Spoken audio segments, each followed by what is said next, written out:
Overall income में, GDP में हम चौथे नंबर पे हैं दुनिया में, पर प्रति व्यक्ति आय में, इंडिविजुअल इनकम में पर मंथ के बेसिस पे हम दुनिया में 136वें नंबर पर हैं। कजाकिस्तान, मालदीव्स और मलेशिया और साउथ कोरिया, बहरीन जैसे देश भी इंडिया से बहुत आगे हैं पर कैपिटा इनकम में। वहीं अगर जीडीपी की बात करें तो दुनिया में हम चौथे नंबर पर हैं। हमसे आगे सिर्फ अमेरिका, चीन और जर्मनी ही है। और बाकी देशों का क्या?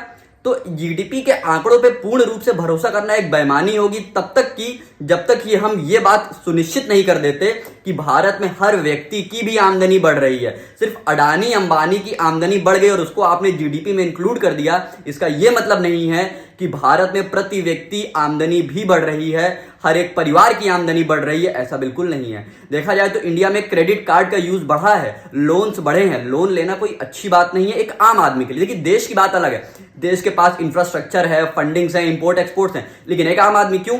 माल्या, नीरव मोदी ये अगर लोन लेते हैं तो ये तो भाग जाते हैं, और आम आदमी उसके तो घर में तुरंत भाई पहुंच जाता है। तो इसलिए जीडीपी के आंकड़ों पे भरोसा करना सरासर बेईमानी होगी। हाँ, ये बात है कि जीडीपी कहीं ना कहीं ये बताती है कि उस देश में वस्तु और सेवाएं बहुत अच्छी प्रोड्यूस हो रही हैं, उस देश का इंफ्रास्ट्रक्चर राइज कर रहा है, उस देश का प्राइवेट सेक्टर राइज कर रहा है, उस देश में प्रोडक्शन बढ़ रहा है। नो डाउट जीडीपी के आंकड़े बहुत महत्वपूर्ण हैं, लेकिन उससे भी ज्यादा महत्वपूर्ण है कि पर कैपिटा इनकम कितनी राइज हो रही है, भारत के प्रति व्यक्ति की आमदनी कितनी बढ़ रही है, उसकी जो लाइफ की सिक्योरिटी है, उसकी जो जॉब की सिक्योरिटी है, वो कितनी मजबूत हो रही है।